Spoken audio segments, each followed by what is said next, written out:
축복합니다. 하나님의 은혜와 평강이 오늘 이 금요일 밤 주의 은혜를 사모하여 성전 나오신 여러분 모두에게 함께 하시길 바랍니다. 아멘. 우리 최동호 목사님 그 아이를 출산해서 제가 한 달 정도 휴가를 줬어요. 그러니까 애가 가만히 있지 않은 아주 혈기왕성하고 에너제틱한 두 아들과 함께 어린 막내딸을 사모님이 다 돌보는 게 이게 사람의 힘으로 되는 일이 아니기 때문에 옆에서 좀 아내를 돌보고 휴가를 줬는데 휴가를 안 쓰고 나와 저렇게 일을 하네. 이거는 잘하는 건지 잘못하는 건지 모르겠어요. 그래서 일단 최 목사님이 지금 또 한 분 목사님도 안 계시는 판에 본인마저 쉬면 교회가 교회 꼴이 아니겠다 아마 이런 생각이 들었던 것 같아요. 그래서 해야 할 사역은 본인 다 하겠노라고 짬짬이 쉬겠다고 얘기를 합니다. 혹시 여러분이 사무실에 최 목사를 만나러 왔는데 자리에 안 계시거들랑 워낙 원래 쉬는 거라고 생각하시면 되고 나와서 이렇게 잘 근무하는 거 보면 고맙게 생각하면 되겠습니다. 박수 한번 해주시기 바랍니다. 근데 요즘에는 이렇게 열심히 일만 하는 게 좋은 게 아니더라고요. 적절하게 가족도 잘 돌보면서 우리 사실은 사역자들에게 저도 마찬가지지만 내가 있어야 교회에 사역해야 될 거를 덜 하는 것 같고 집에 있으면 죄책감이 들어요. 이게 내가 잘하고 있다고 마음이 편하지 않고 죄책감이 들어요. 내가 더 교회에서 막 뛰어야 될 것 같은데. 그런데 우리가 맡겨진 것은 교회 업무만이 아니라 가족도 그 사람에 맡겨진 사명의 자리입니다. 그래요, 안 그래요? 아멘을 안 하는 거 보니까 목사님 가족은 주님께 맡기고 우리만 돌봐주세요 이런 건 아니죠. 그러니까 우리는 다 서로 돌볼 수 있는 사람이 있잖아요. 목회자인 돌봄도 받지만 그러나 사모님이랑 바름이 푸름이 또 셋째 딸 여름이는 목사님 외에는 돌봐줄 사람이 없어요. 저분 외에는 아무도 돌봐줄 사람이 없기 때문에 목회자도 가족을 마땅히 돌보는 것이 사역입니다. 중요한 일입니다. 여러분도 마찬가지입니다. 여러분이 무엇을 하든지 간에 여러분이 맡은 책임과 책무를 다 해야 되지만 가정에 있어서는 여러분이 유일한 엄마라는 사실을 잊으면 안 됩니다. 여러분 아이에게는 여러분은 둘도 없는 유일한 엄마인데 여러분이 아이에 대한 엄마로서의 책무를 다하지 않고 다른 일에만 분주한다면 우리 아이는 또 어떻게 하는 거예요? 나는 유일한 사람인데 아빠로서 나는 유일한 사람인데 내가 아빠로서 우리 아이를 돌보는 걸 소홀히 하면 얘는 누가 돌봐주냐고. 옆집 아빠가 돌봐주면 안 되는 거잖아요. 아니면 그거를 돈 내고 누가 더 맡겨야 돼. 그렇게 되면 되겠습니까? 우리가 내게 맡겨준 것이 최우선입니다. 우리가 바깥에 나가서 직장인 여러분이 열심히 일을 하는 것도 사실은 누구를 위해서 일하는 거예요? 자녀를 잘 돌보려고 일하는 거예요. 좋은 아빠 노릇하려고 열심히 일하는 거예요. 근데 정작 좋은 아빠 노릇해야 할 때는 또 바깥에 있어. 또 언제 아빠 노릇하려고? 언제 엄마 노릇하려고? 돈 벌어서 돈으로 엄마 아빠 노릇을 할 수 있는 건 아니잖아요. 그건 어쩔 수 없을 때 하는 거기 때문에 제가 일단 최 목사님을 비유로 삼아서 여러분 모두도 가족을 돌보는 일을 두 번째로 두면 안 됩니다. 그거는 최우선순위에 마땅한 것이고 나머지 모든 일도 가정을 잘 돌보기 위한 보조적 수단입니다. 이게 주님이 세우신 태초에 가정을 세우신 하나님의 오리지널한 계획이에요. 내 부모와 처자를 미워하지 아니하면 내 제자 되지 못한다는 말은 진짜 미워하라는 말이 아니라 주님을 삶의 우선순위로 섬기라는 것이지 등한시하라는 말이 절대 아닙니다. 그래요, 안 그래요? 아멘을 좀 하세요. 하여튼 아멘 인색한 사람 치고 잘 되는 걸 내가 못 봤어. 그건 미워하란 말이 아니듯이, 그죠? 미워하라는 말이 아니에요. 처자식을 미워하면 어떻게 삽니까? 부모를 미워하면 어떻게 삽니까? 그건 미워하라는 말이 아니라 그만큼 우선순위를 하나님께 두라는 것이지 미워하라는 것이 아니듯이 버리지 아니하고 나를 따르지 않는다 말도 버리는 게 아니에요. 최선을 다해 돌보되 삶의 우선순위가 무엇인지에 관해서 정해주는 것입니다. 그렇기 때문에 우리의 삶에서 최우선순위는 하나님이요. 두 번째 우선순위는 뭐예요? 뭐예요? 교회가 아니에요. 전 누누이 말을 합니다. 여러분의 삶의 두 번째 우선순위는 교회가 아닙니다. 가족이 두 번째 우선순위예요. 할렐루야, 고맙습니다. 네. 하나님이, 교회가 곧 하나님의 일이라는 것은 천부당 만부당한 일이에요. 말도 안 되는 해괴망측한 소리예요. 하나님이 어떻게 교회 안에만 제한되십니까? 하나님의 나라가 어떻게 이 안으로 제한될 수 있습니까? 온 우주가 하나님의 나라고 인류 역사와 온 우주가 하나님이 운영하시는 하나님의 품인데 어떻게 교회만 하나님의 나라고 이 교회 일만 주님의 일이 될 수 있습니까? 이 지구가 태양을 돌고 있는 것도 누가 하고 있는 일이에요? 지구가 1년에 한 바퀴 꼬박꼬박 도는 것도 하나님이 하시는 일이에요. 이것도 하나님의 일인 거예요. 역사의 수레바퀴가 돌아가는 것도 하나님의 일이고 정치와 경제, 이 사회가 돌아가는 것도 다 하나님의 일이에요. 어떻게 이것이 하나님의 일이 아니고 교회 일만 주님의 일이겠습니까? 이건 말도 안 되는 일인 거예요. 그러므로 직장 생활하는 거, 성실하게 하는 거, 누구 일을 하는 거예요? 무엇을 하느냐가 목적이 아니라 내가 누구를 위해서 하고 있느냐, 이것이 중요한 거예요. 무엇을 목사 짓을 해도, 목사 노릇을 해도 돈벌이 수단으로 삼고 있으면 이건 주의 일이 아니라 직업이에요. 그래요, 안 그래요? 차마 그렇게 말하긴 그렇죠. 사실인 거예요. 목사 노릇을 해도 돈벌이로 하고 있다면 이건 주의 일이 아니라 직업이에요. 내가 그러나 목수 일을 해도, 나무를 깎아도 주를 위해서 한다고 하고 있으면 그 사람은 주의 일을 하고 있는 거예요. 그러므로 여러분이나 저나 만인이 제사장입니다. 모든 직업이 주님을 위해서 일을 하고 있으면 그 일 자체가 주님의 일입니다. 그러므로 결코 소홀히할 수 없는 중요한 일입니다. 할렐루야, 할렐루야. 그런 거예요. 우리가 다 주를 위해 일하는 것입니다. 그렇기 때문에 교회 일이 주님의 일이라고 생각한다는 건 제발 그런 생각 버리세요. 목사가 할 말이 아닌가? 그러나 내가 말하자면 누가 이런 말 하겠어요? 그러니까 교회 일만 주님이라고 생각한다는 건 천부당 만부당 여러분의 삶의 모든 일이 주님의 일이 되게 하시고 주님의 일을 여기고 그렇게 사십시오. 교회에서 보내는 것만 주님의 품이 아니라 온 우주와 만물이 주님의 품이고 여러분이 있는 자리가 주님의 품이에요. 어디에 있든지 주님을 기억하고 주님을 의식하고 주님을 향해 우리의 심령이 열려 있으면 그 자리가 성소입니다. 그게 성전입니다. 내가 무엇을 하든지 내가 지향하는 바는, 내가 바라는 바는, 내가 위하는 것은 내 돈벌이가 아니라 주님이라면 그러니까 무엇을 하든지 주의 일입니다. 교회 봉사는 언제 해야 됩니까? 그 속에서도 내가 더 적극적으로 주를 위해 또 섬기는 거예요. 모든 일이 그러하지만 내가 속한 몸된 교회 공동체를 위해 시간과 물질을 내서 더 정성껏 섬기는 거, 이거 얼마나 또 값지고 아름답습니까? 또 섬기는 거예요. 그렇지 이것만 주일이라는 것은 결코 아니다.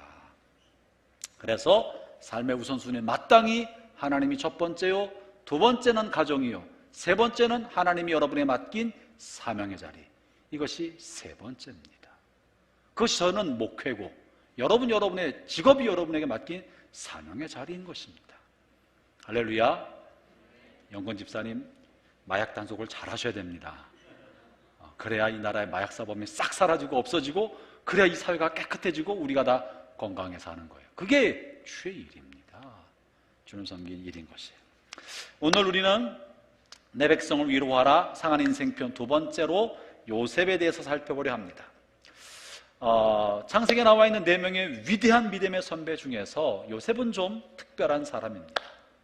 요셉은 한평생 자신의 삶 속에서 뭔가 나쁜 짓을 한 적이 별로 없는 사람이에요. 그는 굉장히 신실한 삶을 살았던 사람입니다. 4명의 믿음의 위대한 조상들 아브라함과 이삭과 야곱과 요셉 중에서 아브라함은요 위대한 믿음의 걸음을 걸었지만 그런데 그의 삶에 그림자가 있었어요. 자기 목숨을 연명하려고 사랑하는 아내 사라를 누이라고 속이고 다른 사람에게 아내나 첩으로 들어갈 수 있도록 방치했던 파렴치한이에요. 그런 사람이랑 결혼하면 좋을까 안 좋을까? 끔찍한 일이잖아요. 이건 정말 파렴치한 사람이고 비굴한 사람이에요. 자기 목숨을 연명하려고 그런 사람이었어요. 그가 물론 위대한 믿음의 결단을 내렸지만 그러나 몇몇 순간에서는 정말 비겁하고 비굴했다고요. 이삭은 어땠습니까? 이삭은 큰 변환이 없이 굉장히 안정적인 삶을 살았어요. 그러나 이삭에게도 큰 잘못이 있었는데 그것은 뭐냐면 이 유목 생활을 해나가기 위하여 두 아들 중에서 거친 아들, 상남자 같은 아들 에서를 편애했어요. 그리고 계집아이 같은 야곱을 여자 같다고 좀 미워하고 좀 밀어냈어요. 이걸 노골적으로 했기 때문에 이 가정 안에 역기능적 요소가 생겨서 작은 아들 야곱은 큰 상처를 갖고 살아갔고, 아버지의 사랑을 받아내기 위하여 갖은 방법을 다 동원했던 문제아를 만들었던 원인은 이삭에게 있었습니다. 이삭은 큰 죄를 범하지 않았으나 잘못된 사랑 방식을 가지고 있었기 때문에 그것이 아들 야곱에게 말로 할 수 없는 상처를 주었어요. 가족이 파탄을 나게 만들었던 거예요. 야곱은 여러분이 아시는 것처럼 고달픈 삶을 살았습니다. 아버지의 사랑을 얻고 인정받기 위하여 아버지 속이고 형도 속이고 삼촌도 속이고 평생 남을 속이는 정말 전쟁 같은 삶을 살았고 경쟁적인 삶을 살았어요. 야곱의 생에 편안한 날이 별로 없었어요. 그래서 그 인생 나이 130이 되어서 바로 왕 앞에 섰을 때 내가 130이나 험악한 삶을 살았나이다. 자신의 삶을 돌아볼 때 한숨이 나올 만큼 정말 험악한 삶을 살았어요. 고달픈 삶을 살았죠. 그러나 어쨌든 야곱은 그래도 넉넉한 삶을 살았습니다. 아들 12명에다가 부유한 삶을 살았던 사람입니다. 반면에 야곱의 아들 요셉은 어땠습니까? 야곱이 험악한 삶을 살았다고 말하지만 요셉에 비하면 세 발의 피야. 요셉은 진짜 이거는 거친 삶을 살았어요. 10대 어린 나이에 형한테 죽임을 당하 거짓 목에 칼이 들어왔다가 죽기 직전에 살아났고, 우물에 던져둬서 마른 우물에서 그냥 죽을 뻔했다가 겨우 건져서 미디안 상인에게 노예로 팔았어요. 형에 의해서 10대 때 노예로 팔려가서 말도 모르고 문화도 다르고 전혀 처음 가보는 애굽의 집에 노예로 팔려가서 10대의 날을 보냈습니다. 20대의 날을 10여 년간 노예 생활했어요. 그리고 진실하게 성실하게 거짓 없이 깨끗한 삶을 살았는데 한 여인의 유혹을 받아서, 유혹을 이겨냈어요? 못 이겼어요? 정말 잘 이겨냈잖아요. 잘 이겨냈는데 그 이겨낸 것 때문에 또 모함을 당해서 감옥까지 들어가요. 그것도 지하 감옥, 정치범이 수용된 강력한 감옥, 이 감옥에 들어서 감옥 생활을 했습니다. 정직하고 진실하고 선하고 순전한 삶을 살았지만 그에게 돌아온 것은 전부 다 죽음의 위협, 노예로 팔려감, 10여 년의 노예에 학대받는 삶을 살고 감옥에 들어가고, 그 나이 30이 될 때까지 정말 편안한 삶이 없었던 끔찍한 희망이 없는 삶을 살았어요. 여러분, 노예가 정상인으로 돌아올 가능성은 거진 없습니다. 노예는 자손 대대로 노예가 되는 거예요. 그러니까 요셉에게는 사실 희망이 없었어요. 게다가 자기 와이프를 강간했다고 말하는 장군의 감옥에 갇혔으니 살아날 가능성이 있었겠습니까? 죽는 거예요. 언제 죽을지 모르는 그런 위기 속에서 20대 말을 보냈어요. 희망이 없는 삶이었습니다. 근데 그 나이 30이 됐을 때 인생이 완전히 역전되었죠. 이랬던 삶 요셉입니다. 정말 거친 삶을 살았어요. 그런데 요셉에게는 흠잡을 만한 데가 없어요. 하나 있다면 어린 시절에 철이 없었다는 거. 철이 없어서 그냥 자랑하고 이랬다는 거 외에는 흠이 없는 삶을 살았습니다. 오늘 저는요, 이 흠잡을 것 없었던 요셉을 좀 살펴보면서 우리의 생애를 좀 점검해 보려 합니다. 종종 우리도 믿음의 신실한 삶을 살았던 사람이 우리가 생각하는 정말 형통한 삶을 사는 사람도 있지만, 믿음의 신실한 삶을 살았던 사람이 사실은 고통스러운 삶을 사는 사람도 있고, 정말 왜 이렇게 저런 사람에게 이게 벌어지지? 혹시 욥처럼 뭔가 저 사람이 속에 잘못하거나 문제가 있기 때문에 하나님이 벌 내리신 건 아닌가? 욥처럼 우리가 마치 이렇게 생각하게 만들 만한 고난이 연거푸 일어난 사람들이 있을 수 있습니다. 성경에 그런 사람도 있어요. 이유 없이 아무리 봐도 잘못한 게 없는데 정직한 길을 걸어갈수록, 믿음의 결단을 할수록 문제는 더 꼬이고 고통스럽고 힘들고 거친 광야에 더 가서 희망 없는 삶처럼 여겨지는 사람들이 있습니다. 오늘 요셉이 그런 거예요.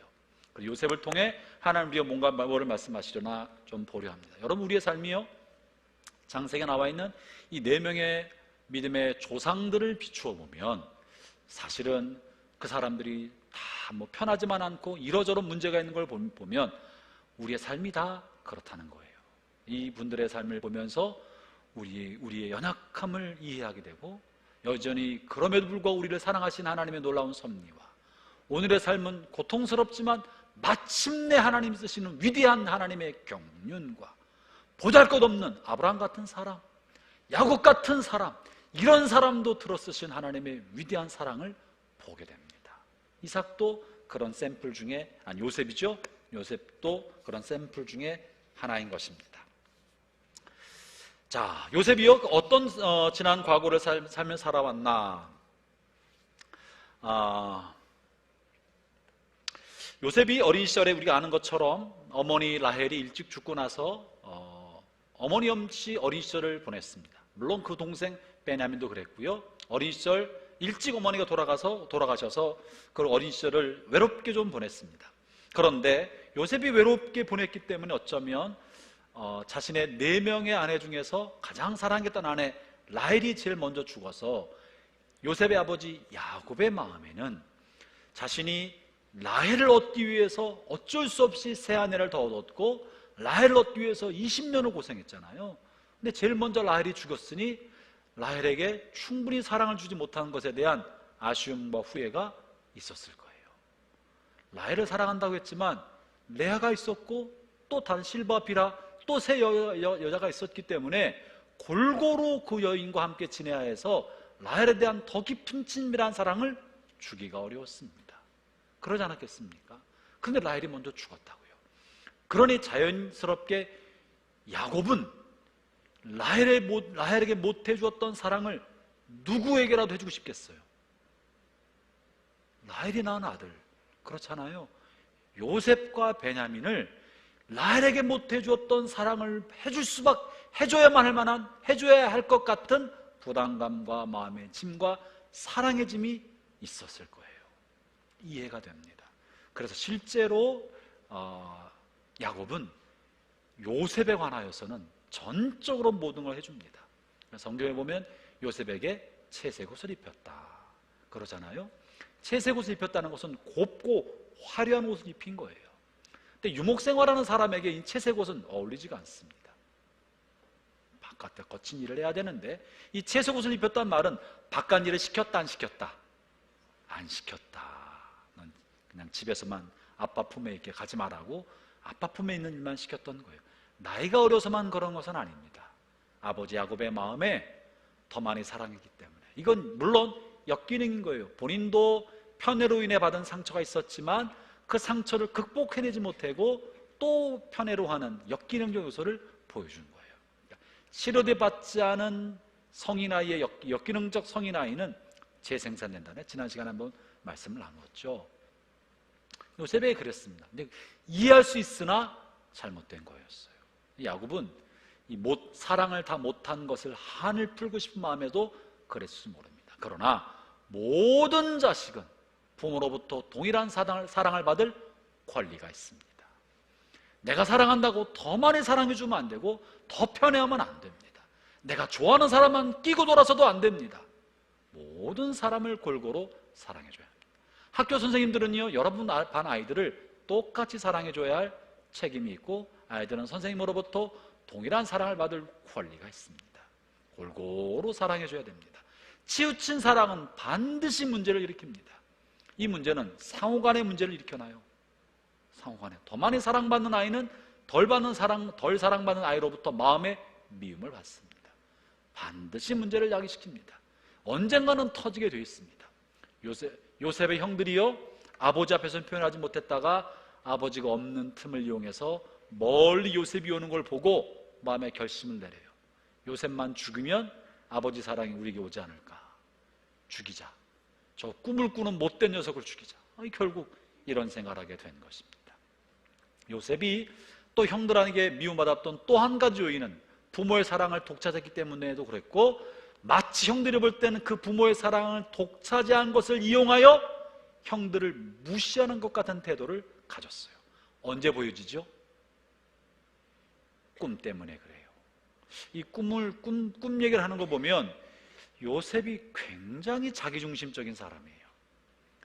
꿈 얘기를 한 걸 생각해 보면 요셉은 편애를 받으면서 요셉이 갖고 있었던 약점은 다른 사람의 감정을 읽어내는 능력을 키우지 못했어요. 다 사랑받는 줄만 알았어요. 세상은 다 좋은 건 줄만 알았어요. 세상은 다 원만하게 다 그냥 낭만적으로 꿈꾸는 이상적인 세상처럼 다 잘 돌아간다고 알았어요. 자신이 사랑을 많이 받기 때문에 고통받는 사람의 마음을 몰랐고 사랑받지 못한 사람의 마음을 몰랐어요. 그래서 자기가 꾼 꿈에 한 어느 날 꿈을 꿨더니 해와 달과 11개의 별이 내 별에게 절을 하더이다. 또 어느 날은 우리가 곡식을 베고 있었는데 내가 세워놨던 곡식단 위에 형들이 세운 곡식단이 쭉 둘러서더니 내게 절을 하더이다. 이런 얘기를 했다고요.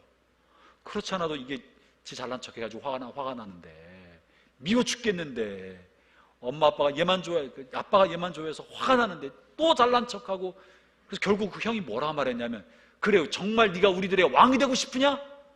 정말 네가 우리를 다스리고 싶어? 성경에 뭐 이렇게 말했다고 기록되어 있습니다. 그만큼 다른 사람의 상한 마음, 감정을 읽어내는 능력이 약했어요. 다른 사람의 감정을 배려하는, 공감하는 능력이 굉장히 박약했습니다.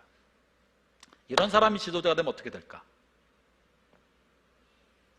아픈 사람, 고통받는 사람의 감정을 읽어낼 수 있는 공감 능력이 없는 사람이 지도자가 되면 어떻게 되겠어요? 독재자가 됩니다. 자기 멋대로, 자기 마음대로, 자기 혼자 행복한 세상을 만듭니다. 자기 혼자 행복한 사람, 다른 사람이 어떻게 되든지 상관없이 타인의 감정과 생각과 그 사람의 환경 속에 벌어진 일을 읽어내는 능력이 없기 때문에 요셉은요, 이대로 컸으면 문제가 심각한 사람이 되었을지 몰라요. 그게 요셉의 어린 시절이었습니다. 그러다가 형들에게 미움을 받아서 이제는 미디안 상인에 팔려서 애굽의 종으로 가게 됩니다. 요셉은 애굽의 종으로 팔려가면서부터 그는 정말 한 번도 경험하지 못한 일을 겪게 되었습니다. 애굽은 말도 다르고 문화도 다르고 모든 게 다릅니다. 말도 다른 아이가 남 밑에서 종 노릇할 때 편했겠어요? 어렵겠어요? 쉬운 일이 아니죠. 종은 일을 시키려고 있는 사람인데 일을 시키면 못 알아들어. 얘는 워낙 못 알아들었던 아이잖아요. 그죠? 말로 해도 못 알아먹는 아이인데 얘가 말뚝지도 못 알아먹는 아이가 주인의 눈치를 어떻게 알아채겠어요? 이 아이의 어린 시절의 종 노릇의 대부분은 아마 매맞는 시간이었을 거예요. 말귀를 못 알아먹으니까 가르치기 위하여 혼나고 욕먹고 채찍 맞으면서 수많은 시간을 보내왔을 것입니다. 놀랍게도 그는 그러면서 종 노릇하면서 요셉이 무엇을 배웠을까? 두 글자, 갈치 말고 뭘 배웠을까? 눈치를 배웠을 거예요. 그죠? 얻어맞으면서 안 맞으려니까 눈치를 배웠을 거예요. 아마 요셉이 어린 시절 종노릇하면서 눈치를 배우지 않았으면 어쩌면 타인의 감정을 공감하는 능력과 생각을 읽어내는 힘이 없었을 거예요. 자기밖에 모르고 살았을 가능성이 높습니다. 그런데 10여 년 종노릇하면서 주인이 말하는 것을 빨리 알아차리고 얻어맞으면서 배운 거예요. 여러분이 고난의 길을 걷고 있습니까?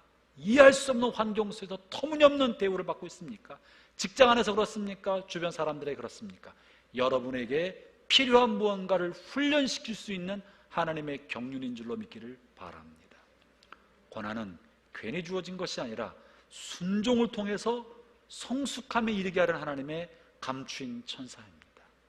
요셉은 그런 채찍과 매맞음과 놀림과 비웃음과 압박과 박해를 받지 않았다면 그 사람 안에 있는 자기중심 속의 이 거칠고 두꺼운 자아가 깨질 일이 없었을 거예요. 어린 시절 이것을 호되게 연단받으면서 요셉은 자기중심성의 이 두꺼운 자아가 깨어지고 다른 사람의 눈치와 다른 사람의 감정과 다른 사람의 마음과 생각을 읽는 힘과 능력을 키워갈 수 있었습니다. 당시에는 고통스러운 시간이었지만 이 10대, 20대 이 고통스러운 시간은 그가 30대 때 애굽 전체를 호령할 수 있는 총리가 되게 만들어 주었고, 바로 왕의 눈치를 맞춰서 바로 왕의 기분에 딱 들어맞는 정책을 펼 수 있는 위대한 이인자가 되게 만들어 주었던 거예요. 형제자매 여러분, 우리의 삶 속에 괜히 오는 고난은 하나도 없습니다. 지금 볼 때 왜 이런 일이 생기지 싶지만 한 발 물러나서 먼 훗날 오늘의 삶을 살펴보면 하나님에게 그런 뜻이 있었구나, 그런 일이 있었구나 싶을 것입니다. 아마도 인생의 중년을 넘은 여러분들도 한번 생각해 보세요. 여러분 젊은 날에 고난과 어려움이 있지 않았습니까? 저도 나름대로 고난이 있었을까 없었을까? 괜찮아 보이죠? 반반해 보이고, 아유 목사님 무슨 힘든 게 있었겠어. 그냥 저 나름대로 굉장히 어려운 시간들이 있었어요. 저희 아버지가 사업에 실패하셔서 이 가지고 있던 아파트, 집, 서울에 있었던 아파트 다 팔아버리고 처분해서 지하 단칸방으로 이상하고 재기하지 못해서 이 오랫동안 새빵살이를 전전긍긍하면서 대단히 어려운 시간을 보냈습니다. 그리고 제가 고등학교 때부터 신문 배달했어요. 일본에서 여러분 여러 신문 배달, 전 고등학교 때부터 신문 배달했어요. 아침에 조간 신문 배달하고 어떤 데는 석간 신문 배달하고 신문 배달하면서 그 신문 배달하면서 남의 집에서 아침에 신문 혹은 석간 배달하면서 지금도 생각하면 마음이 이제 서글프고 슬픈 게 있어요. 아파트 계단을 막 뛰어오르면서 저녁 때 신문 배달하는데 어떤 때는 저녁에 이제 저녁 먹다 고기 굽는 냄새가 아파트 문으로 싹 흘러나오면 막 힘들어. 나는 지금 신문 들고 뛰고 있다. 아침에 조간을 배달하다 보면 우유가 이제 제가 이제 아파트를 많이 돌았어요. 저기 장안동에 있는 우유가 그 아파트 문 앞에 하나씩 놓여 있잖아. 아무도 없잖아. 새벽 4시, 5시에 누가 본다고 그거.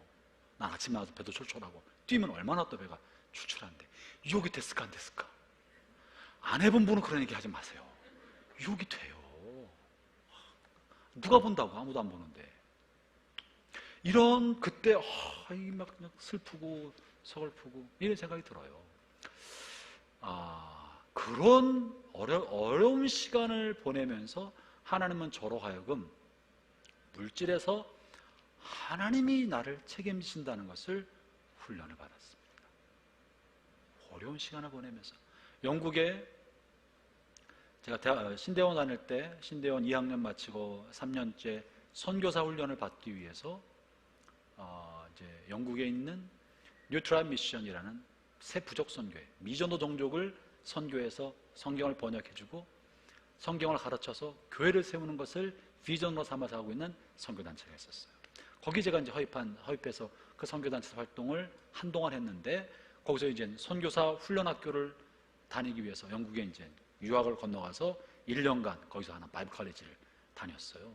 근데 제가 등록금이 없었어요. 그 학교 다닐 수 있는. 저는 그때 제가 해외를 거진 안 나가봤어요. 많이 안 나가봤었어요.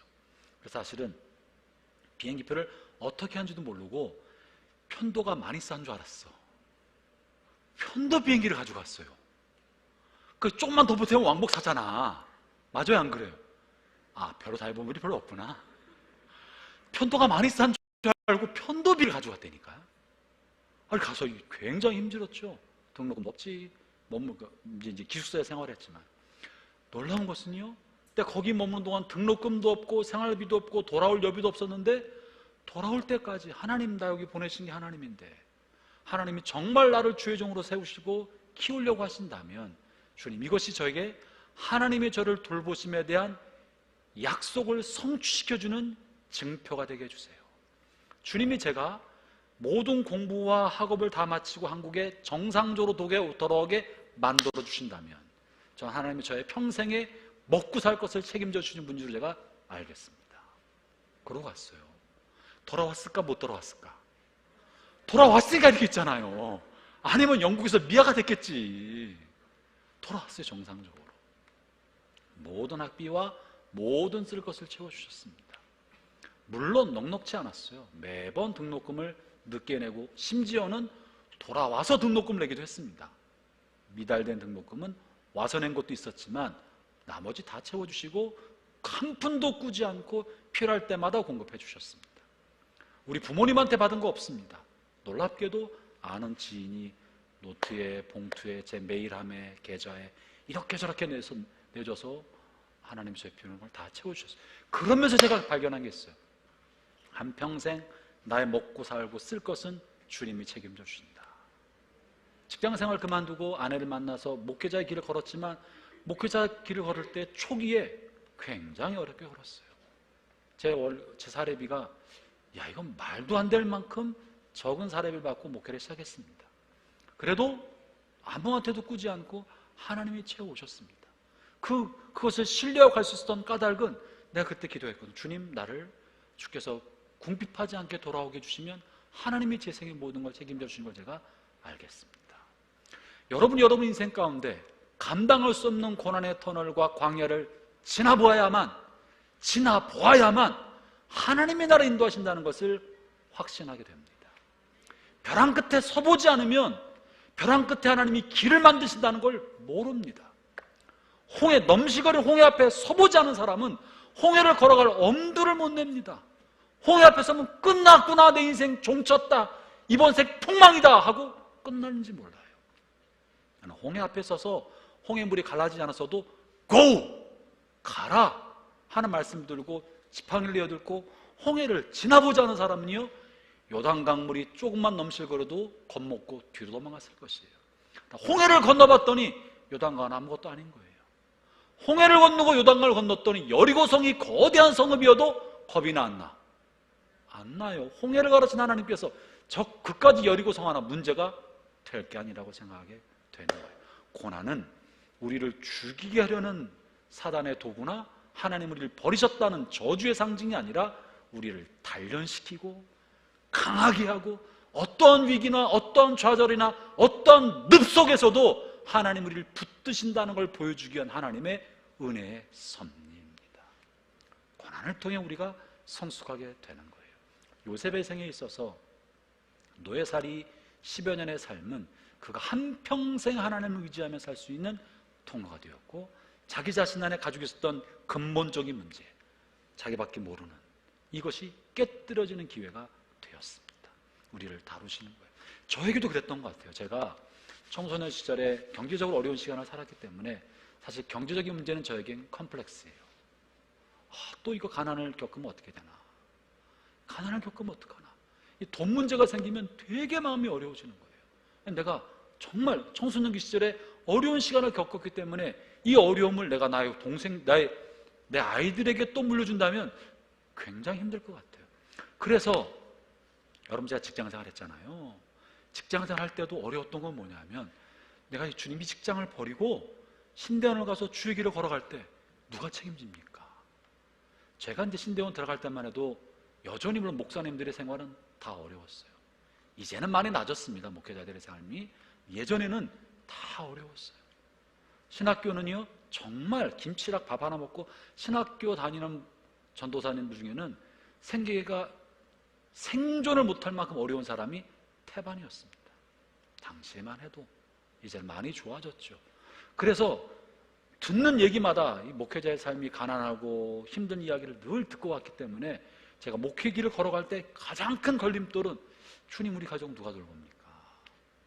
이 가난을 또 대물림 해줘야 됩니까?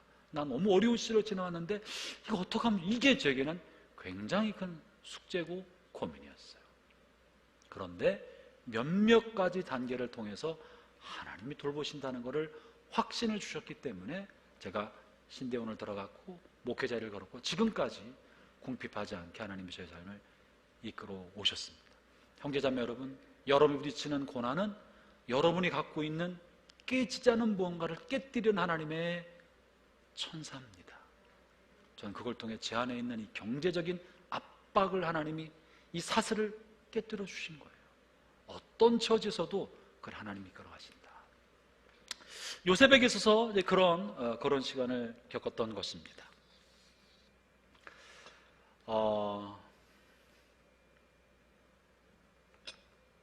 그 다음에 이제 이 종살이 하고 있으면서 그가 신실한 삶을 살아가고 자신 안에 있는 다른 사람의 감정을 헤아리지 못하는 문제를 눈치 보고 매를 맞으면서 극복했을 텐데, 첫 번째 이제 고난이 생깁니다. 그건 뭐냐면 이제 보디발로부터 인정받아서 그의 삶의 전체를 돌볼 수 있도록 총무를 만들어줬죠. 그 다음부터 이제 고난이 없어졌어요. 보디발로부터 절대적인 신임을 받게 되었어요. 지원해주고 다 믿어주고 맡겼으니까 이제 더 이상 등에 채찍만한 일은 이제 사라지게 되었습니다. 여러분, 요셉의 삶에 지금까지의 가장 큰 위기는 언제 왔을까요? 채찍 맞고 말 배우고 눈치 배웠을 때예요? 잘 나갔을 때예요? 잘 나갔을 때 가장 큰 위기가 찾아옵니다. 놀랍게도 그가 어렸을 때 고난당했던 이야기는 언급이 없습니다.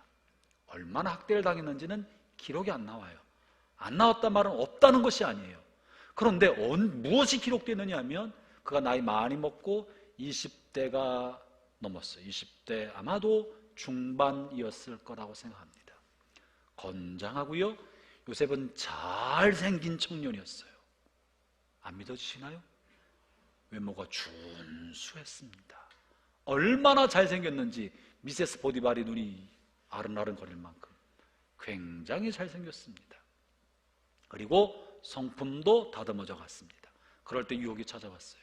보디발이 유혹을 한 거예요. 아무도 없을 때. 여러분, 요셉은요 어린 시절에 어머니 없이 자랐습니다. 어머니 없이 자랐기 때문에 본인보다 나이가 많은 여인이 잘 대해주고 따뜻하게 해주면 그 속에서 어머니의 사랑, 모성애를 느끼게 됐을 거예요. 그렇죠? 그리고 요셉이 10대 때 거기 들어왔다고요. 10여 년을 정말 그 여인이 돌봐준 거예요. 그 가정에서 같이 컸어요. 마님 그러면서 커서 돌봄받고 먹을 거 주고 우러러보는 사람이었었는데, 그러니까 어쩌면 어머니를 투사했는지도 몰라요.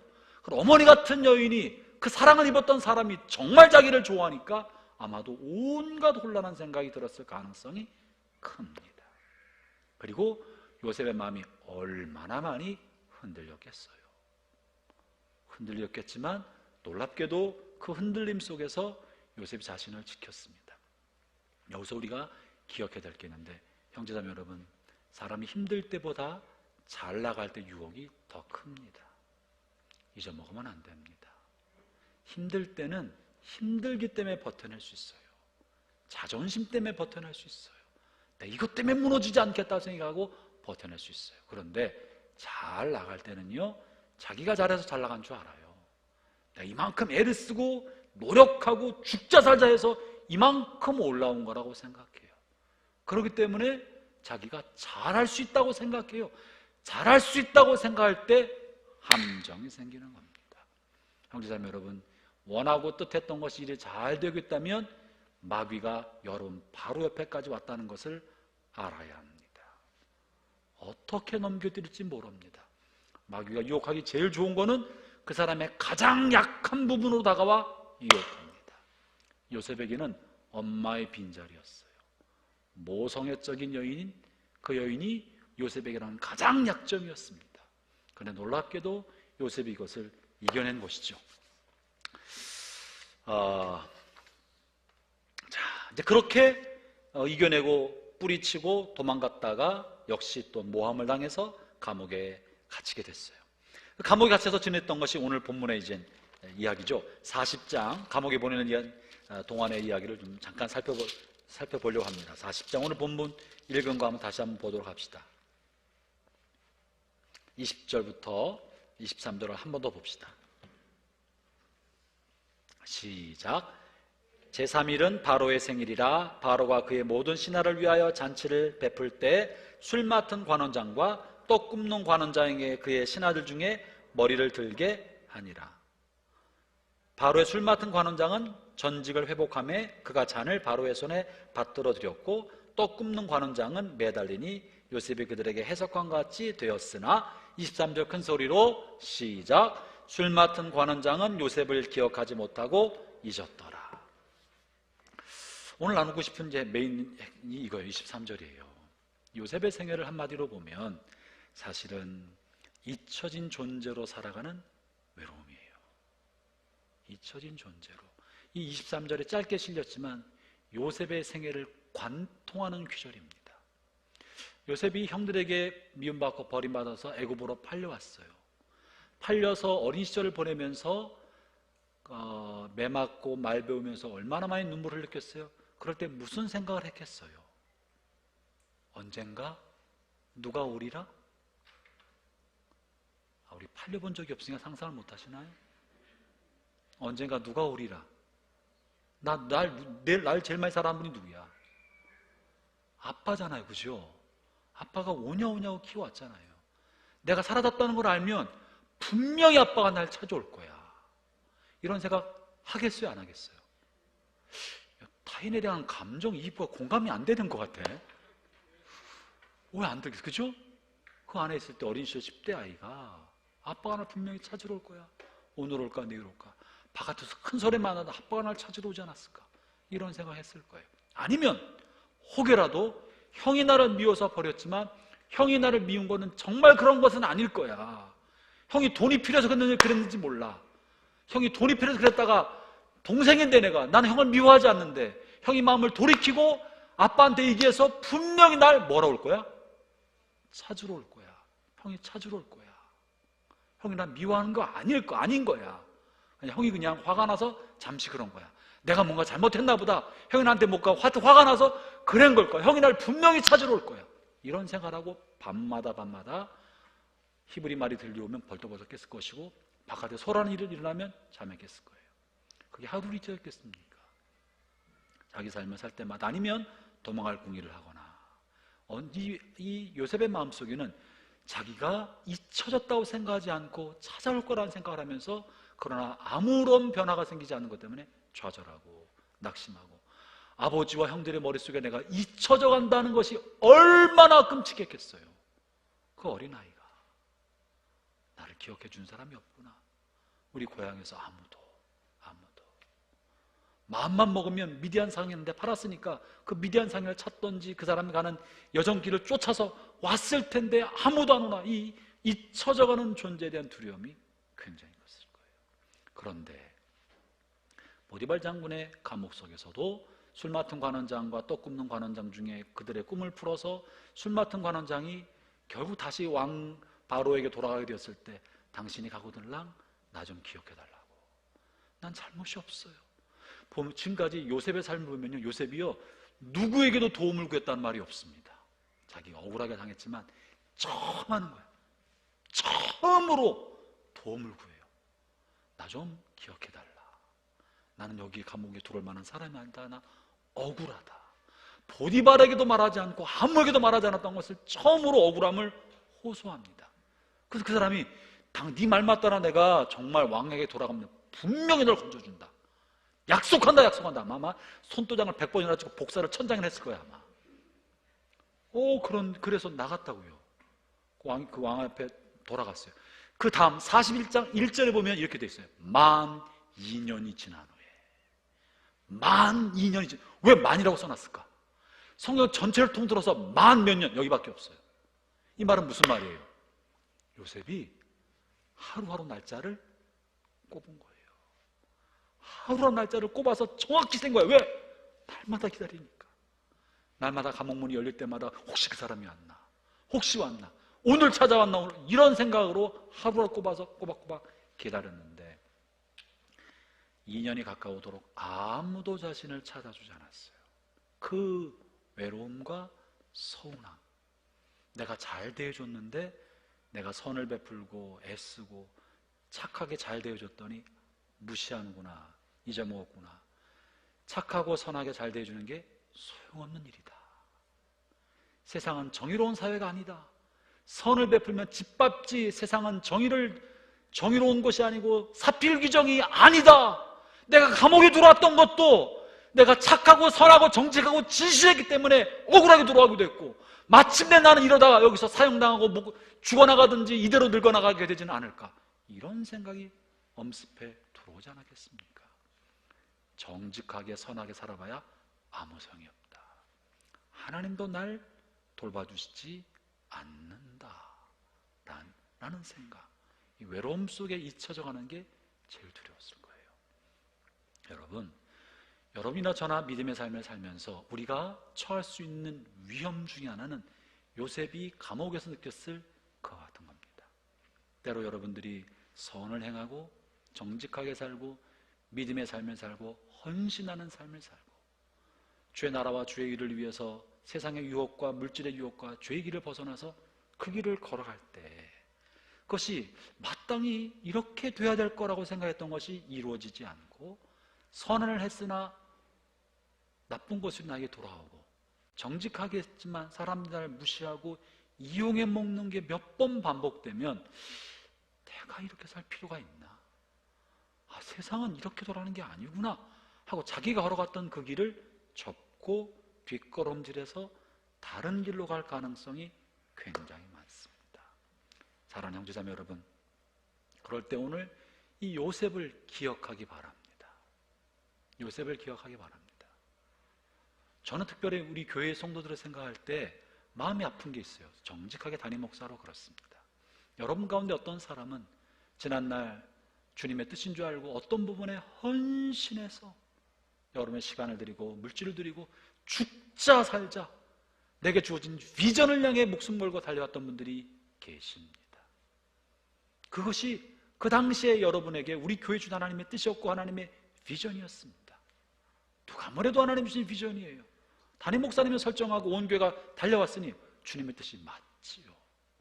물질도 드리고 시간도 드리고 애도 알아서 하나님이 키워주시기를 바라고 그냥 등이 없고 맺는지 옆구리에 질질 끌고 다니는지 모를 만큼 그냥 애도 다 주님께 맡기고 앞만 보고 영혼 구원과 캠퍼스 복음화와 세계 복음화와 일본 선교와 주의를 위하여 한 영혼을 건지기 위하여 죽자 살게 오로지 앞만 보고, 마치 경주마가 눈을 딱 가리고 앞만 보고 가도록 말에 눈을 가려놓은 것처럼 앞만 보고 좌우도 돌아보지 않아서 누가 뭐라고 해도 그 사람들이 뭐라고 말을 해도 이게 맞는 거야 가르쳐주는 대로. 그러고 봤더니 그 10년 20년 그러고 살아봤는데 헌신하고 돌아왔더니 나중에는 나를 욕하는 것 같고 비난하는 것 같고 인정해주지 않고 마치 잘못된 사람인 것처럼, 우리가 뭔가 심각한 문제가 있는 것처럼 내 인생을 송두리째 잘못된 인생인 것처럼 사람들이 말할 때 뭐지 이거? 주님 난 뭐 한 거예요? 뭐가 옳은 겁니까? 왜 하나님 내 인생에 이런 일이 벌어집니까? 인생의 바닥이 흔들리는 것 같은 사람이 있다는 사실을 제가 잘 압니다. 여러분, 그러나 주님이 곁에 계십니다. 주님이 곁에 계십니다. 내 헌신과 수고가 잊혀져 가는 것 같고 문제가 있었던 것처럼 여겨질지 모르지만 그러나 주님이 곁에 계십니다. 저는요, 저 역시도 잊혀진 존재가 되는 것에 대한 두려움이 있습니다. 그리고 그런 경험도 있고요. 제가 중국에 선교사로 있었잖아요. 아시죠? 모르는 분도 계시나요? 네. 저도 이렇게 봬도 선교사 출신이란 말이에요. 중국에 이제 단동에 선교 사역을 하면서 제가 30대 후반에 이제 선교사로 나갔죠. 하나의 거기 있는 교회를 맡아서 사역하면서 5년, 6년 있는 동안에 정말 6년 있었죠. 그 단동이라는 넓은 도시 안에 한인교회는 하나밖에 없었어요.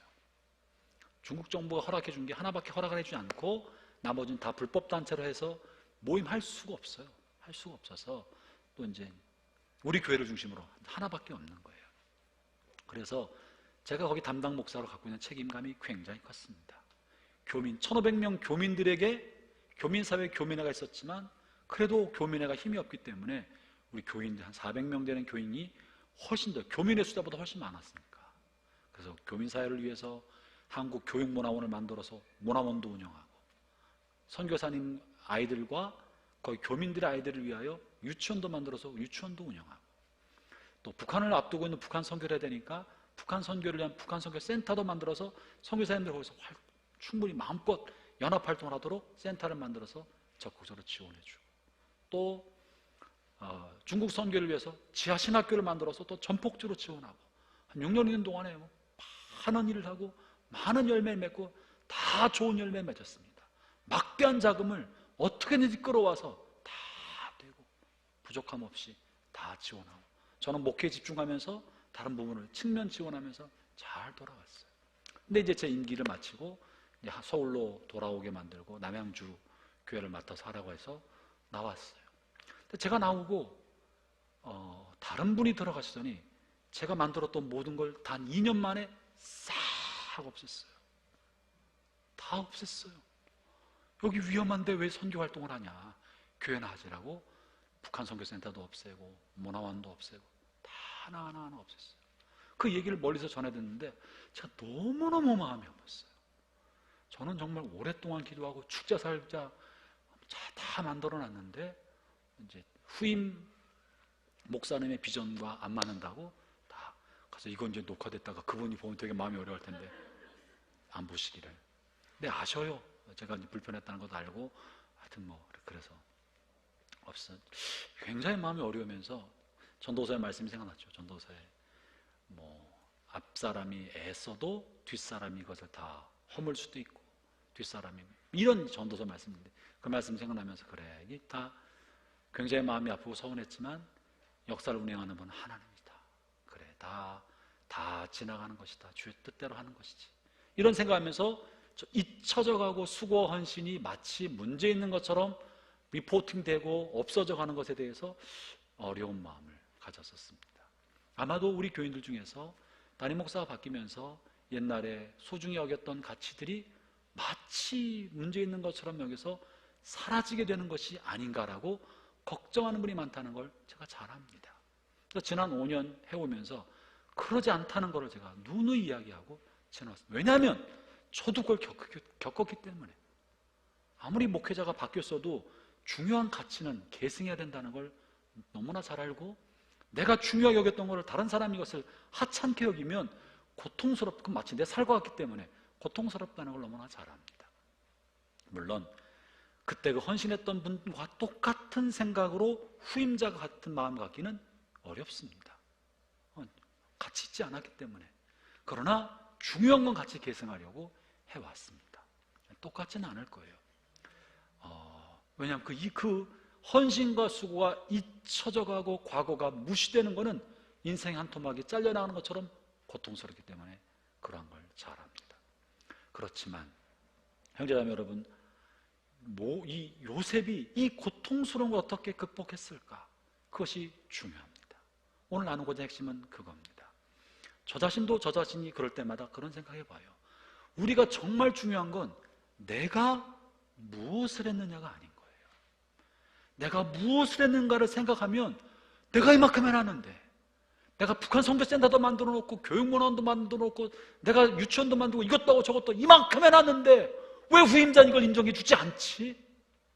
왜 한 번도 나에게 이것을 큰일을 해놨다고 박수는 하진 않지? 왜 마치 문제 있는 것처럼 말을 하지? 너무 마음이 아프지만 내가 한 일에 집중할 것이 아니라 하나님이 무엇을 하려고 하시지? 하나님이 무엇을 하려고 하시지? 이것을 우리가 보아야 합니다. 우리가 내가 해놓은 일에 집중하면 그것이 사라지려 할 때 고통스러워요. 마음이 상하고 괴롭고 나 자신의 존재를 누군가가 막 지워버리는 것 같아서 괴롭지만, 그런데 요셉이 바라본 것은 자기가 한 일이 아니라 자기와 함께 하셨던 하나님이었습니다. 그 시간에도 본인이 과거에 보디발 장군의 집에서 그렇게 수고했지만 마침내 누명을 쓰고 감옥에 갔을 때 요셉이 남기고 요셉이 주목해봤던 것은 자기가 얼마나 헌신했느냐가 아니라 요셉은 이 한 가지를 기억했습니다. 똑같이 요셉이 감옥에 가서 이 히브리 사람으로 감옥 전체를 돕는 사람이 되어서 죄수들을 잘 섬기고 인정받는 사람이 되었지만 결국 술 맡은 관원장이 그 사람을 잊어먹을 때 배신받았지만 요셉이 자신의 삶에 관해 남긴 기록은 내가 이렇게 잘해줬는데 날 배신해! 이게 아니라 이 한 가지를 기억했습니다. 그게 뭡니까? 성경 읽어봅시다.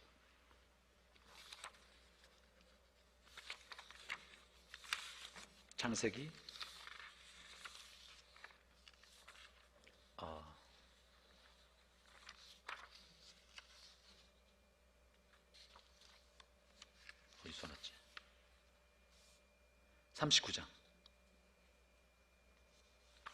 39장 2절 3절입니다.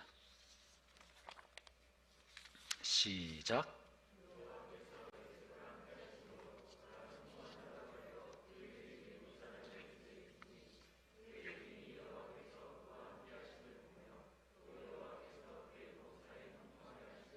아멘. 요셉이 주목했던 것은요, 하나님이 그 자리라고 함께 하셨다 하는 거였습니다. 감옥에서도 똑같았습니다. 하나님께서 요셉과 함께 하심으로 범사가 형통하여 간수장이 모든 것을 요셉에게 맡겼다. 요셉의 관심은 자기가 무엇을 했느냐, 이것을 얼마나 인정해주고 이것을 얼마나 칭찬해주고 얼마나 받아들여주고 역사 이름을 남기느냐가 아니라 그 시간 하나님이 나와 함께 하셨다. 그러면 나와 함께 하셨으면 내가 한 건 누가 아는 거예요? 하나님이 아시는 거예요. 하나님이 기억하시는 거예요. 그 시간에 하나님이 나와 함께 하셨으면 내가 했던 것을 사람들은 다 잊어먹고 사람들은 그것에 대해서 뭐라고 말할지 몰라도 주님은 기억하시고 주님은 아신다는 거예요. 사랑하는 형제자매 여러분, 여러분이 수고하고 헌신하고 무엇을 하든지 간에 사람들이 알아주지 않고 인정해주지 않고 사람들의 뇌리 속에서 다 잊혀져 간다 할지라도, 혹은 어쩌면 사람들은 그것을 부정적으로 평가할 수 있다 할지라도 여러분이 헌신하는 그 시간에 주님이 그 자리에 함께 하셨다면 주님이 다 기억하고 계십니다. 주님이 다 알고 계십니다. 그건 주님의 손길 속에 있었습니다. 우리가 헌신한 것은 사람이 아니라 그리스도였고 주님이었습니다. 요셉이 보디발에게 헌신한 것이 아니라 자기와 함께 하시는 하나님의 영광을 위하여 자신의 삶을 성실하게 살아갔다는 거예요. 감옥에 있을 때도 사람들에게 성실했던 것은 자기와 함께 하시는 하나님을 위하여 그들에게 성실했던 것이, 그는 사람에게 한 것만이 아니라 하나님에게 했던 겁니다. 여러분의 삶이, 지나온 삶 속에 내 청춘 돌리도 하는 사람이 없기를 바랍니다. 내 청춘 돌리도, 내 시간 돌리도. 여러분이 만약에 사람을 위해서 했다면 그 시간은 정말 다 아침 안개처럼 날아가는 것이었겠지만, 내 마음에 주님을 향해 그 일을 했다면 주님은 하나도 남김없이 반드시 갚아주시고 반드시 영광으로 되돌려 주십니다. 사람은 잊어먹어도 주님은 잊어먹지 않습니다. 부모도 잊어먹었어도, 그 아버지도 잊어먹고 형제들도 다 잊어먹은 것처럼 생각하지만 요셉은 그렇게 생각했을 거예요. 아버지도 나를 잊었고 형들도 다 잊었고 완전히 잊혀진 존재가 되었고 내 인생에 가나안 땅에 살았던 그 10여 년의 삶은 없어졌구나 라고 생각이 들지 모르지만 하나님은 그렇지 않았습니다. 하나님은 기억하고 계신다는 사실을 잊지 말기를 바랍니다. 두 번째, 우리가 또 요셉이 이 잊혀져가는 존재 속에서 살아가면서 자신이 잊혀져가는 존재의 고통과 외로움을 극복할 수 있는 두 번째 비결. 첫 번째는 말씀드린 것처럼 자기가 한 일이 아니라 함께 하셨던 하나님의 은혜를 기억하고 하나님께서 아신다는 걸 기억하고 이겨내고, 두 번째는요, 요셉은 자신을 대하는 사람들과 똑같이 대하지 않고요, 놀랍게도 다른 사람에게, 내게 은혜를 베풀었던 다른 사람을 기억하고 그 은혜를 갚는 삶을 살았습니다. 사람들은 내가 베푼 은혜를 잊어먹었지만 요셉은 그 사람들이 한 것처럼 하지 않고요, 그들의 은혜를 갚는 삶을 살았습니다. 요셉은 보디발의 장군이 자신을 선대해 줬던 것을 알았습니다. 보디발 장군이 어떤 사람인지는요, 보디발 장군의 아내가 요셉이 자기를 하려 했다고 말했지만 보디발이 자기 아내를 겁탈한 이 노예를 살려둔다는 건 비정상이에요. 그죠? 죽어 마땅한데 죽이지 않고 감옥에 가두고 감옥에서도 총무 역할을 하겠다는 것은 보디발이 요셉을 믿었다 안 믿었다? 믿었다는 거예요. 전적으로 신임했기 때문에 보디발 장군의 아내가 그렇게 말을 했어도 아내 때문에 감옥에 넣었을지언정 요셉을 죽이지 않은 것은 요셉의 신실함을 보디발 장군은 믿어줘서 그의 생명을 보존시킨 것입니다. 이렇게 보존시켜 주었던 보디발의 은혜를 잘 알고 있는 사람이었어요. 요셉도 그것을 알고 있었던 사람입니다. 그래서 누구에게도 보디발에 관한 이야기를 하지 않았습니다. 비밀을, 신실한 관계를 유지했던 것이죠. 뿐만 아니라 요셉은 술 맡은 관원장이나 떡 굽는 관원장에 관한 이야기도 아무에게도 하지 않습니다. 자신의 신실함을 지키고 기억했던 거죠. 더군다나 형들에 관해서도 요셉은 형들이라는 원망과 불평을 하지 않습니다. 요셉은 자기 생에 자기를 괴롭혔던 사람에 대해서 한 번도 비판과 원망과 저주의 말, 불평의 말을 해본 적이 없습니다. 그리고 그들의 좋은 점만 마음에 간직하고 기억했던 것입니다. 그리고 그 모든 것을 인도하시를 하나님의 섭리를 믿었던 것입니다. 형제자매 여러분, 마음에 이 불평과 원망이 쌓이면요, 시간이 있을 때마다 원망과 불평의 말을 쏟아놓게 마련입니다. 나 억울하다. 우리 형이 나한테 이렇게 했고, 우리 아버지가 이렇게 했고, 보디발 장군의 여인한테 이렇게 말했고 저렇게 말했고, 그냥 기회만 있으면 이런 말을 쏟아놓게 되어 있는데요, 요셉은 한 번도 누구를 향해 이렇게 말한 적이 없습니다. 그 오히려 하나님의 은혜로 보았던 것입니다. 형제자매 여러분, 여러분 시간에 여러분을 누군가가 배신해도 그 사람의 원망의 말을 쏟아놓지 않기를 바랍니다. 하나님이 보고 계시니까. 그리고 이 모든 것을 하나님의 중심으로 다시 해석해서 하나님이 이끄신다고 보았어요. 이 요셉의 요셉의 세 번째 결정적인 비결입니다. 그것은 하나님이 나의 삶을 인도한다는 하나님의 섭리의 관점으로 모든 것을 보았다는 것입니다. 한 구절만 보고 이제 마치겠습니다. 창세기 45장 8절입니다.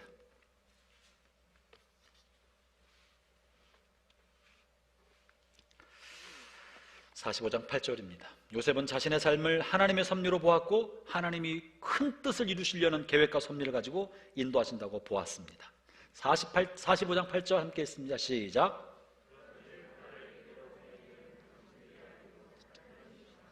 하나님이 나를 바로에게 아버지로 삼으시고 그의 온 집의 주로 삼으시며 애굽 온 땅의 통치자로 삼으셨나이다. 이거 형을 처음 만날 때 요셉이 한 말이에요. 형 앞에 자신을 요셉으로 드러내면서 형이 벌벌벌 떨고 있을 때 한 말이, 나를 이리로 보낸 사람은 여러분이 아닙니다. 그 형들 때문에 죽을 고비를 얼마나 많이 넘겼고 얼마나 고통스러운 시간을 살았습니까? 누가 봐도 형이 한 거잖아, 그죠? 하나님이 들어옮긴 거 아니잖아. 형이 분명히 파른 거잖아요. 근데 요셉의 생각 속에는 형이 한 게 아니고 하나님이 하셨습니다. 형제자매 여러분, 요셉의 삶을 이끌어가고 있는 핵심적인 키워드는 내 삶은 하나님이 주관하신다. 내 삶은 하나님이 이끄신다. 누가 뭐라고 했어도, 어떤 사람이 나에게 악한 환경을 만들고 누군가가 내가 사기당해서 내 돈을 다 날라먹고 거짓말로 나를 고통스럽게 빠지게 만들었다 할지라도 내 삶을 하나님이 허락하지 아니하시면 머리 털어 하나도 상하지 아니하고 하나님이 허락하지 아니하시면 아무도 나를 해치지 못한다. 내 삶을 이끌어가는 분은 하나님이시다. 이것을 확신하고 있었기 때문에 형들 앞에서, 아니에요, 형이 나를 파는 게 아니고요, 하나님이 나를 보내신 거예요. 그러니까 형에 대한 원망과 불평이 없었습니다. 지금만 그런 것이 아니고요, 과거에도 그랬었어요. 과거에 고통스러운 시간을 생각할 때도 원망과 불평을 하지 않고 하나님과 동행할 수 있었던 것은 뭔가 하나님의 뜻이 있다. 나는 지금은 이해하지 못해도 뭔가 하나님의 뜻이 있다. 언젠가는 그 뜻을 알게 되겠지. 지금은 힘들고 지금은 괴롭고 왜 내가 이런 일을 당해야 되지 싶지만 뭔가 하나님의 뜻이 있다. 언젠가는 내가 알겠지 하고 하나님과 함께하는 삶을 살아왔습니다. 형제자매 여러분, 하나님이 함께 하십니다. 하나님이 여러분 이끌고 계십니다. 오늘에 관한 의미 없이 주어진 것이 아니라 하나님의 크고 놀라운 섭리를 이루기 위한 과정이요, 연단의 과정일 뿐입니다. 지금 45장에서 말하는 바가 뭡니까? 하나님 이 큰 구원을 이루기 위하여, 여러분을 건져낼 하나님의 놀라운 구원의 섭리를 이루기 위하여 나에게 고난의 터널을 지나게 주신 것입니다. 요셉의 마음은 과거에 머무르고 있지도 않았고요, 자기의 상처와 아픔과 원망의 늪 속에 빠져 있지도 않았고요, 하나님이 함께 하신다고 생각하기 때문에 하나님에게는 뜻이 있고 계획이 있다, 미래가 있었어요. 뭔가 하나님이 하실 것이다, 난 하나님이 하실 그 미래적인 일을 바라고 산다, 희망과 소망과 미래의 약속을 붙들고 오늘을 사는 거예요. 여러분, 오늘의 삶이 어떠하든지 간에, 과거가 어떠했든지 간에 마귀는 자꾸만 너 봐봐, 넌 일이 하는 것마다 안 되잖아, 또 하는 것마다 되는 게 뭐가 있어, 정직한다고 되냐, 예수 잘 믿는다고 되냐, 기도 그렇게 많이 했더니 너에게 돌아온 게 뭐냐, 네가 교회를 위해 주를 위해 그렇게 많이 헌신했는데 너에게 돌아온 게 뭐야, 안 되는 거야, 틀려먹은 거야, 네 인생 이번 생 폭망이야. 누가 그런 말을? 마귀가 들려주는 거예요. 마귀의 이야기에 동조할 것이 아니라 하나님이 것인다, 하나님의 뜻이 있다, 하나님에게는 경륜이 있다, 그 하나님 의지하고 함께 걸어가라면 어느 순간 미래 어느 날 뒤돌아보면 그랬구나, 그런 날이 옵니다. 저는 저의 생애를 봐도 그래요. 그렇게 지나와서 어려운 청소년기를 지나왔지만 돌이켜보면, 야, 하나님이 이렇게 하려고 하나님 다뤄보셨구나, 이런 훈련을 시켜주셨구나. 내가 직장생활한 것도, 내가 직장생활하지 않았더라면 그 당시에는요, 돈이 없어도 내가 돈을 벌었어야 됐었어요. 우리 내 동생도 학비를 대줘야 됐었고 돈을 벌어야만 할 형편이었기 때문에 헌신하고 싶어도 직장생활 할 수밖에 없어요, 대학을 졸업하고 나서. 근데 내가 직장생활 하고 나니까 직장생활하는 사람들의 애환을 이해하는 목사가 되었어요. 안 믿는구나, 참네.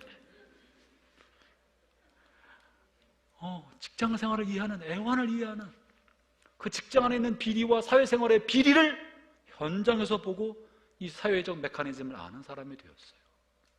그리고 직장생활하면서 가요를 들어봤다니까.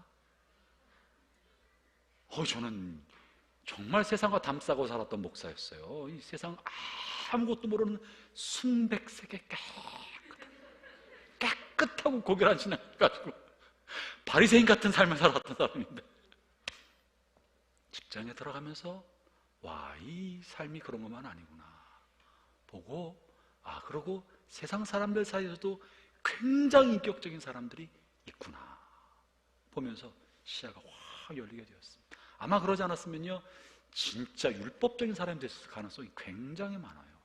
저의 소질을 봤을 때 하나님이 저를 들어서 하나님이 사람 하나 만들려고 이렇게 하셨구나 배워갑니다. 형제자매 여러분, 안심하십시오. 하나님 여러분을 이끌고 가고 계십니다. 하나님에게는 뜻이 있습니다. 여러분의 꿈을 미래에 두고 사십시오. 여러분의 눈을 과거에 머무르지 말고, 여러분의 마음과 생각을 과거에 머무르게 하지 말고, 마음과 생각을 들어옮겨서 앞으로 하실 하나님의 큰 일을 바라보면서 미래를 향해 걸어가기를 축원합니다. 기도합시다.